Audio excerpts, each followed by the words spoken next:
What do you need to know if you're going to be sentenced for a crime in the district or circuit courts in Huntsville, Alabama?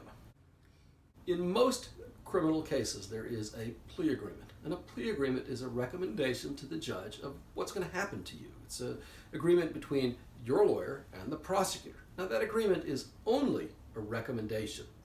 But fortunately, if the judge doesn't want to follow that recommendation, in most instances, the judge will tell you that. And in Alabama, in most instances, the judge will say something like, well, given that I'm modifying this, do you want to go through with that? If you don't want to, usually the judge will allow you to withdraw your plea. Incidentally, that is not the case in the federal system. If you're in the federal courts and you plead guilty, well, it's like a roach motel. You check in, but you're stuck. You don't get to check out. If the judge wants to hammer you, you can't say, oh, I'm taking it back. Too bad. But the state system, usually you have some leeway to withdraw a plea if the judge doesn't want to follow it. Now, the second thing that you need to know, and there are three things that I want to talk about here today. The second thing is that Alabama has something called sentencing guidelines, and they're relatively new, but they accomplish a number of purposes. The most important thing for you, if you're facing a sentencing, is that those guidelines, if it's a case that falls under the guidelines, are designed to reduce the potential punishment. And that's because the federal government has come in and said to Alabama, hey, your prisons, they're overcrowded, they're like sardine cans, you got to do something about it or we're taking over. Alabama didn't want that, so they came up with these sentencing guidelines. And the guidelines have two primary objectives. One, of course, is to reduce prison overcrowding, and that means less sentences now call for an actual term of imprisonment. The other is to provide some level of consistency from judge to judge. If, let's face it, if you have two twin brothers, they commit the exact same crime, and one goes in front of Judge Hard and the other one goes in front of Judge Soft, why should they get different sentences? Well, under the guidelines, they can still get different sentences, but the disparity of sentencing will not be as great. In the old days, the guy goes in front of Judge Hard, he might get 10 years to serve in prison.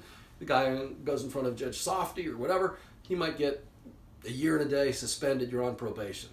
So now with the guidelines, Judge Hard might say, well, I'm sentencing you to 18 months, but since it's guidelines, it has to be suspended.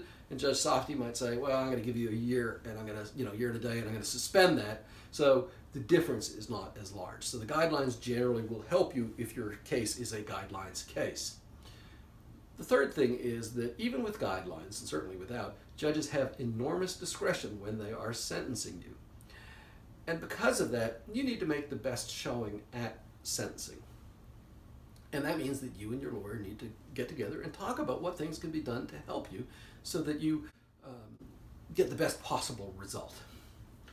I encourage my clients to try to do the right thing. If they've admitted to making some sort of a mistake in their life, for example, if it was a drug case, get drug counseling so that when we're in front of the judge, we can explain to the judge the efforts that my client has made. Hopefully he's made good progress.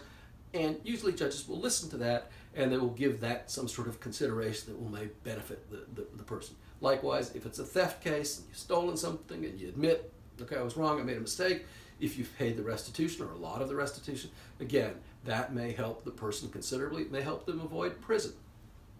Now, the other thing is, if it's a sentencing, particularly if it's one where you're not sure exactly what's going to happen, it's helpful for you to have witnesses. I was in court one time and there was two other lawyers ahead of me. First guy, well, he put on all these witnesses, and the judge, because of the witnesses who spoke kindly about this person who had admitted to a crime, the judge said, okay, I'm going to give you probation, I'm going to give you a chance, I'm going to go out on a limb. The next guy, another lawyer comes, and the lawyer just, he mumbles a few things about, well, gee, my guy's a good guy, give him a chance, blah, blah, blah. Judge, he throws the book at the guy, he hammers him. The guy's getting dragged out of the courtroom to prison. He says to the judge, he says, Judge, the other guy had all these witnesses, and, you gave him probation, me, I'm getting the pen. Judge turns to him and he says, hey, you had the same opportunity he did to bring your witnesses. You didn't bring anybody, I didn't hear from anybody. Too bad, you had your chance. So don't blow your chance. You and your lawyer, if there's witnesses who are going to help you at sentencing, you need to bring them to maximize your ability of getting a good resolution. Of course, the time to get your lawyer to think about these things is before you get to the sentencing. You need to get the best lawyer that you can, one way or the other. You need to try to get a lawyer. If you're in a legal jam and you want our help, just give us a call. I hope you found this video to be helpful and informative. Our phone number is below. Thank you for watching.